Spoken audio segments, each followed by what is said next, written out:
to vet and do due diligence with any outside vendor that we work with. So thank you very much for phrasing your question in a way that we could answer yes. So thank you very much for that and giving us the latitude so that we could be the partners that we want to be with you. So thank you.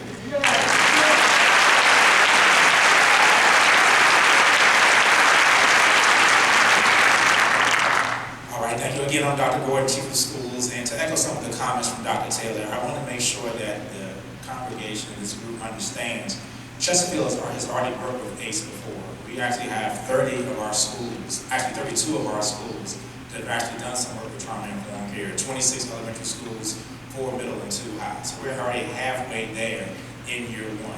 We also want to make sure that they understand that we have done a lot of things about transparency when it comes to our school discipline in our schools. We knew there were a lot of struggles at L.C. Byrd High School last year, but I can safely say today that L.C. Byrd High School has reduced their discipline and overall suspension rate by 40% this year.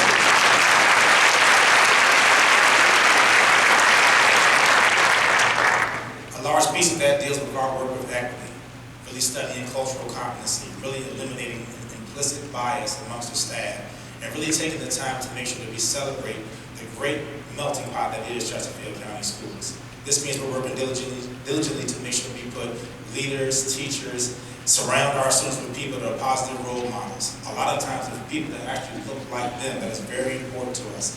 We will continue to work on that day in and day out. Trauma-informed care is something that we're serious about. It affects our students in so many different ways, but it also affects our families. So we want to make sure not only will we continue to educate our children with this issue, we also want to make sure that we educate their parents as well. One decision can really change those kids' lives. Thank you again.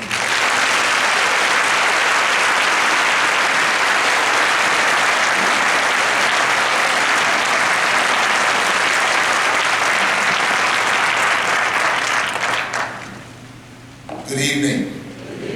I'm Pastor Ralph Hodges, Second Baptist Church, and I'm here to give a summary of what happened this evening, as well as some next steps for us. If you didn't know the theme, one of our themes tonight was it's all about the children, whether it's reading scores, whether it is making sure they're getting the kind of care and concern in our schools. It's all about the children. They are our most vulnerable in our community, and we need to make sure that we let all of the decision makers in our community know that we aren't going anywhere.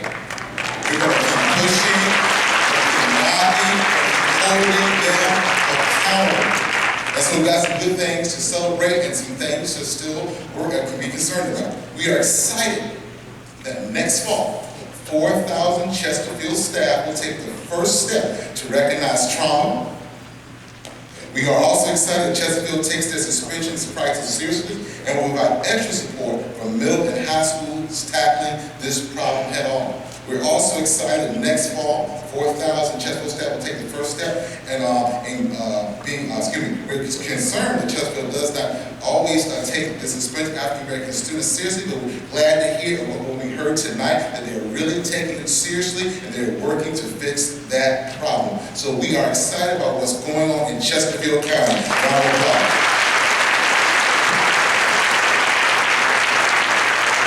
Now, what we are not excited about is that once again, Henrico officials that govern in this very district that we are in tonight have not been responsive to their citizens. So this year, we're building support in the East End, if you heard. The Eastern community will continue to amplify, that means get louder, bolder, our voices, until Eastern Henrico kids are taken seriously. They're leaving a third of the children behind, putting them in jeopardy of the school-to-prison pipeline. We need to keep sending Henrico officials a message that we're not giving up, that we're not going anywhere, and we will not let the children of Eastern Henrico be ignored. Attached to your program is a postcard. Now it's 2 parts. There's a part for you to fill out and let you know how we can contact you and get you involved in some of the activities. But the bottom half, we'll cut that bottom half out. That is a postcard. We need you to put your name on it. It says, Dear Henrico School, public school board members, I live, or I work, or worship, or pay the meals tax in Henrico County, which is most of us. I attended the Red Nehemiah Action Assembly on April 30th, 2018, and I'm very disappointed that you did not attend the largest public gathering of residents in our region. I am seriously concerned about the 1,000 children in Henrico County elementary schools, particularly these men who fail to read on grade level. And it goes on a little further. We're going to send 2,000 of these postcards to the school board. We are disappointed. We're not going anywhere. We're going to amplify our voices. We're excited about what's going on in Chesterfield. We're disappointed about what's going on in Henrico. And we're getting there with regards to Richmond.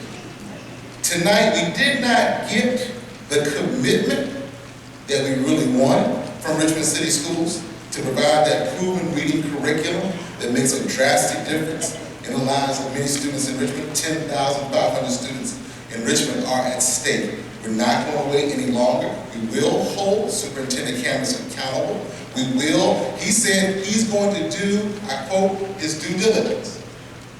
We're going to hold him accountable to do his due diligence. Amen? Amen. So what are our next steps?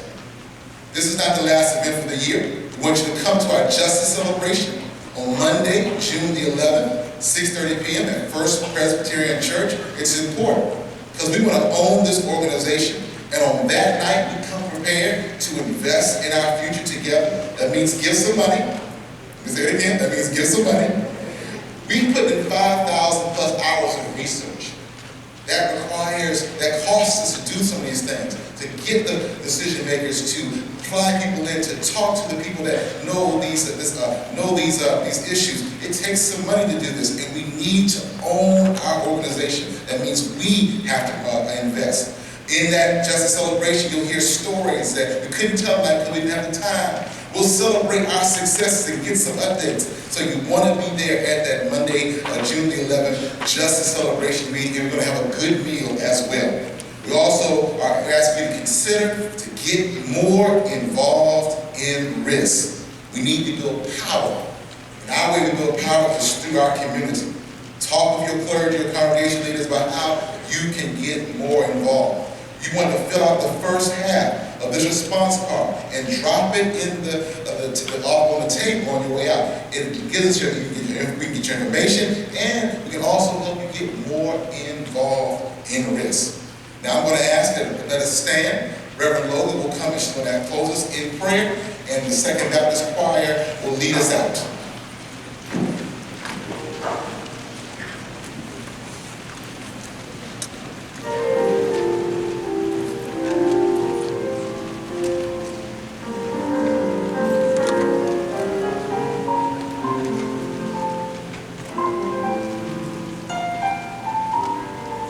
Honoring the diversity of our spiritual heritage and the unity of our human condition, I invite you to silently call upon what is highest and deepest by the name you hold sacred and dear.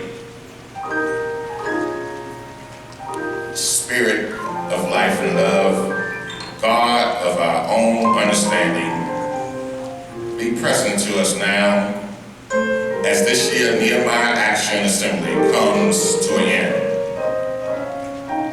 As we prepare to depart this place, we give voice to these hope. May we know ourselves bound in community even while we are apart. May a passion for justice burn in our lives. May we carry the light of compassion in our hearts and in our every interaction. May we be whole in our devotion to truth and always carry the lamp of peace before us. Our time in this place may have ended, but our connection to each other and this community remains.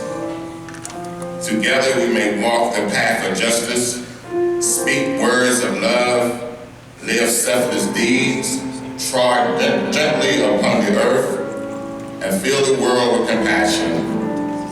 Until we meet again, blessed be Amen.